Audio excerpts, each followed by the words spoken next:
What's going on, everybody, and welcome back to the channel. Now today we are back here with the second semi-final review, the 47th match of the Cricket World Cup for 2023, and we have officially got our two finalists on Sunday, Narendra Modi Stadium, 130,000 people. It's going to be packed out in blue. There's going to be all sorts of shit going on. I'm excited. I'm nervous already, and this is... What the fuck is going on? Australia is into the World Cup final of 2023.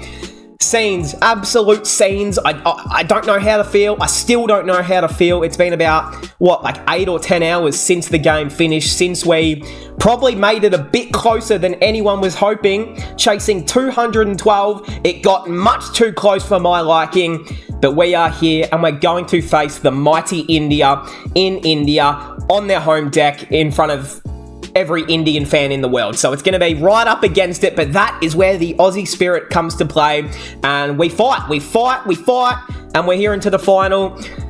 I'm not going to lie, I'm kind of lost for words. If you are looking for a structured video of this game, you're not going to find it, because today may just be me rambling about this game and what the hell I'm feeling inside right now. Because to think that this whole team, Australia, was written off at the start of the tournament, 2 games in, we were 0-2. Sri Lanka were none for 124 in our third game. Sri Lanka should have finished us right there and then Adam Zampa changed the entire World Cup, and it has been, what have we won? 7 or 8 games in a row now. It is genuinely ridiculous. I've never honestly been prouder of the fucking boys right now. And this, we're into the final. Like, what the hell? I mean, this team was getting ripped to shreds by me. I'm going to put my hand up and be the first one who admits that I was wrong. I came into this tournament thinking this could be a big danger for us. The first 2 games happened. I was calling for all sorts of things to happen,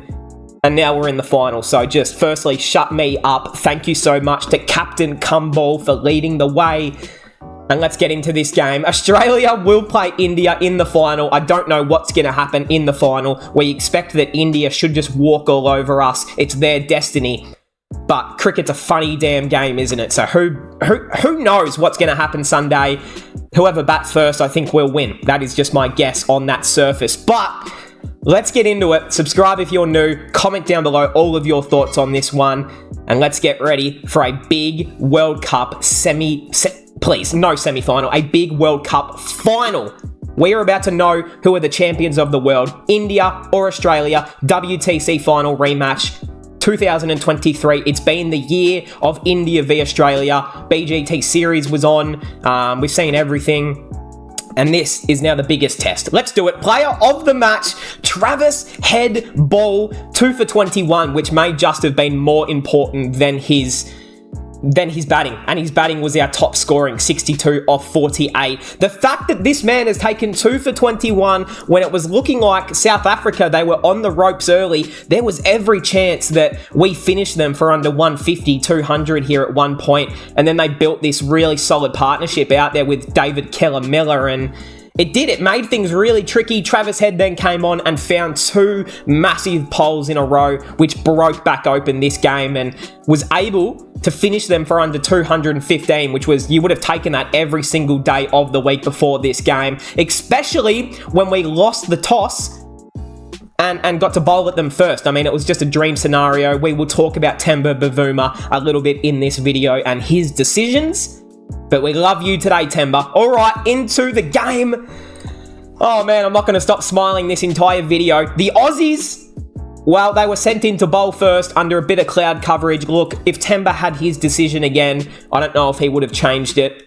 Because, look, South Africa have batted first this World Cup almost every game. They almost make about 400 every single match when they bat first. So they stick to their original game plan.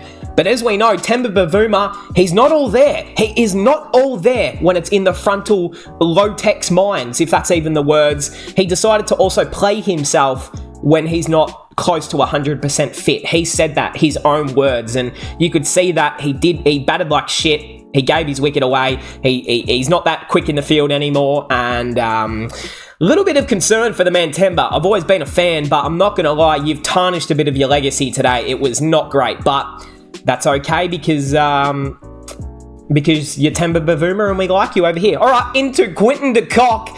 So this was the big wicket early. You don't want to say threw his wicket away because we've seen him do this in almost every World Cup game where he sets off in the first or second over. He wants to put the ball to boundary, make big contact straight away. He's pretty much been flawless this World Cup early in power plays. Not today. Goes straight up in the air. A great catch from Patrick Sir Cummo, and he's gone for 3. We've got them on the ropes, 2 down early. Like, what was it, 2 for 10? 8 for 2. After 5.4 overs, things are in trouble right away. Aiden Markram and Durd Dussin at the crease, and you need to build something early. As you can see, not to be. Josh Hazlewood was superb. Stark was superb. These two men at the top, like we've seen, they can be a bit loose every now and then. Stark especially, but when it comes to a semi-final, you can tell that the boys were absolutely tuned up. They were ready to hit line and length and the absolute perfect spot every ball. It was doing a bit. It was nipping away. It was getting plenty of fucking revs on it, and it was beautiful bowling to watch. Our fielding intent was on early. We weren't letting any easy boundaries through. It was a team performance, and this is what gets shit done in a semi-final. I'm just so excited to keep speaking about this. Henrik Klaasen gets, I want to say, a Jaffa from Travis Head right through the fucking gate, bowls him. Heady boy says, get out. See you later, mate. Go fucking walk. But it wasn't a great shot, was it? I mean, he just didn't seem to read it at all. It just kind of went straight through him, and no footwork, nothing from Henrik Klaasen. He had no idea what was going to happen and that it was going to come straight back into him. So he gets bowled, didn't read it, gone for 47, and let's set the scenario, shall we? So 3 for 22, not great. 4 for 24. You're in all sorts. We're seeing the true South African colours come out right here. And then you get a little bit of class that arrives at the crease. David Keller-Miller. Look, that partnership between him and Klaasen helped boost them to a 212. But all the credit in the world in this team stands up among no one, essentially. David Keller-Miller, Gujarat Titans legend, Punjab Kings legend, all of the legends in one. I mean, we've seen what he's done in Indian conditions over the last couple, 24 months, really. And now provides it on the biggest stage in South Africa's biggest game in a long time, and he just needed someone else to go with him. And you're thinking, if they have one more batsman here who makes an extra 30-40 runs, we might be looking at a different result here. I know it's easier said than done, but just some little efforts here and there from the top order would have been nice, but not to be. So a terrific 101. Let's not, put that away. He was an absolute warrior out there and has been one of the Proteas' best all tournament. Marco Jansen, so he's gone first rock for Travis Head. So Klaasen goes, Jansen's gone next pill. I'm on top of the world. I'm thinking we're going to roll them for piss all here. Setting scenarios, 119 for 6. After that Jansen wicket, and then a little bit of consolidation, 172. So you did have a little bit of help from the tail ends. Kotze was able to hang around. Rabada smashed a huge 6 off Stark, and I'm thinking, hold on, what the fuck was that? Where did he pull that out from? It was a nice shot. I got to give him credit. So the Proteas finish all out 212, 49 overs in. They almost survived the full 50, which if you said to South Africa that you will survive the full 50 after being 4 for 24, they probably would have taken it. Anything over 200 was going to be competitive enough that this would go not to the wire I was expecting, but somewhat close, and it sure did. Into the bowlers, this is where I'm so proud of the fucking lads. Mitchell Stark, 3 for 34 off 10. The way he and Josh Hazlewood begun in tandem, I mean, they were both going to get bowled out their full 10 overs right away. It was carnage early, under the clouds, doing all sorts. Yeah, I mean, you have that left arm, right arm combination. It's just so lethal, and this is what we see all the time. Like, we're just used to it as an Australian now, watching these two do it in big situations. 3 for 34, Starkey, well done. But this is what gets me. Josh Hazlewood, 2 for 12 off 8 overs with 3 fucking maidens in an ODI World Cup semi-final. He didn't even bowl out. 3 of his 8 overs were maidens. Not one run came off them. Like, that is insanity. I know he was bowling well early and then they weren't trying to give any more wickets away early, but that is superb. That is match winning, and that is Tala impact right there. Of course, you know, former, well, not former, but Chennai Super Kings legend, or former, yes. Probably spoke to Dhoni once or twice. There's the impact right there. Pat Sir, come man, come ball, come o. Environmentally friendly man, solar panel Pat.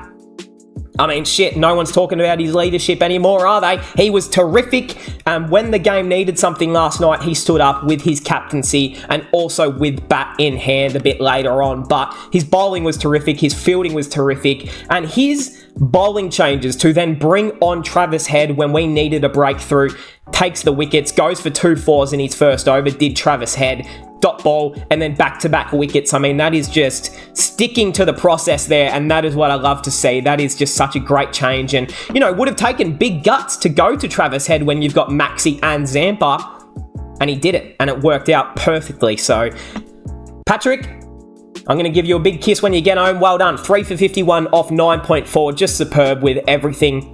All-round cricketer, and this is why, to think that after 2 or 3 games people didn't even want Pat Cummins in the team anymore, this is why you would never remove the man. Adam Zorba Zampa, none for 55 off 7, just saving his wickets for the final. Maxwell, none for 35 off 10, and Travis Head, yeah, 2 for 21 off 5, the golden arm, and in my opinion, the match winner. Like, him and Josh Hazlewood with the ball in hand were just, yeah, match-winning stuff. And really, this group, this team effort of bowling is what I feel got this done for us. The fielding intent early, it set the damn tone, and this is the Australian team that I know. You know, like, always 100%.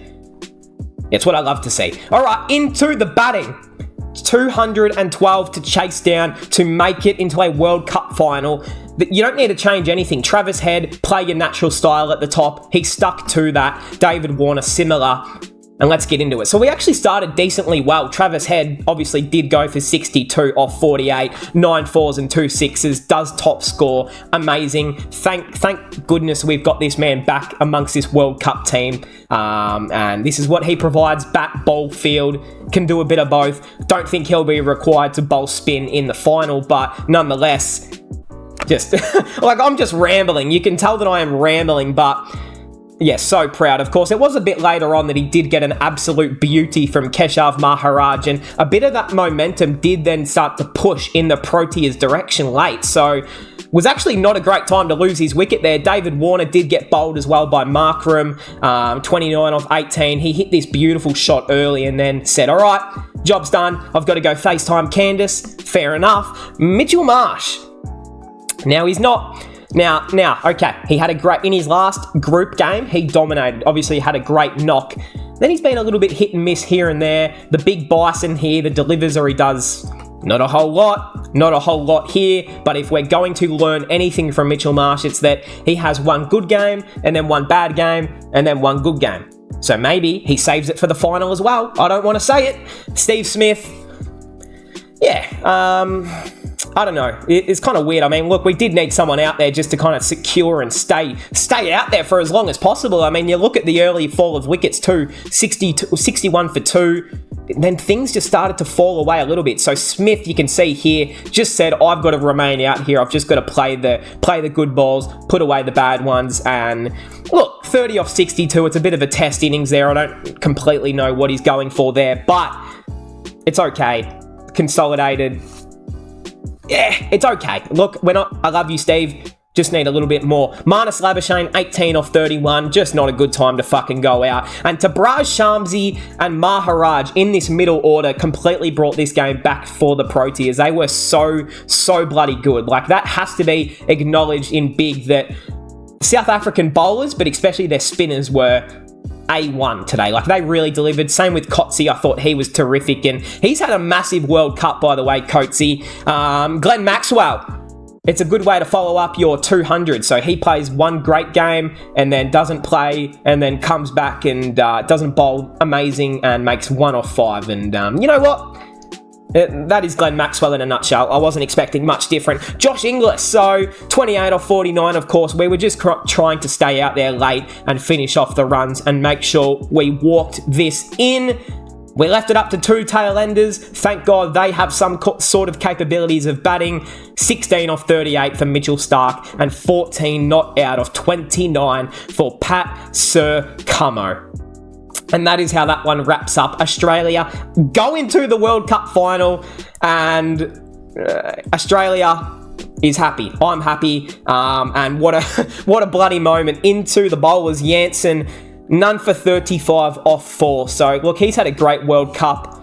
Not to be in this one. Rabada, 1 for 41 off 6. Markram, 1 for 23 off 8. Coatsy, who, again, we said was terrific, 2 for 47 off 9. Shamsi and Maharaj almost did the impossible and won this game off their own fucking hand. So, big shout out to the two spinners, 2 for 42 and 1 for 24. So, just all around good stuff there. It is heartbreak for South Africa again. I will touch on South Africa here. I feel for them, man, because this is a fucking nation that makes so many semi-finals, big games, and then taps out at the biggest moment of their cricketing nation. And I cannot only imagine the mental toll and fucking pain that brings to Protea fans. Like that. Yeah, I feel for him, but at the end of the day, someone's got to be selfish. It's got to be Australia. We're into our 8th World Cup final. 8th. Our fucking 8th World Cup final. I can't believe it, but here we are. Australia will play India on Sunday, and you have a look here. They've got the 2003 match highlights up, so if you guys remember that one, that was a good day for Australia, not so much for India.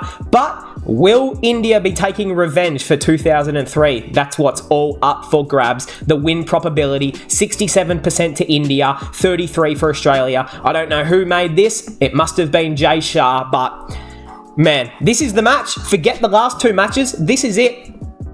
Here we are. The World Cup final this Sunday. I think Dua Lipa is going to be there as well, like playing some music or some shit. So that would be pretty cool. Shout out to Dua Lipa. If you want to come on the channel and join me, that would also be quite cool. But hey, that will cap us off. Australia beat the Proteas to make our 8th World Cup final. We will face the might of India. Leave down all your thoughts below. I will have a prediction video, fingers crossed, before the game, but if I don't, good luck to both sides. This is going to be huge.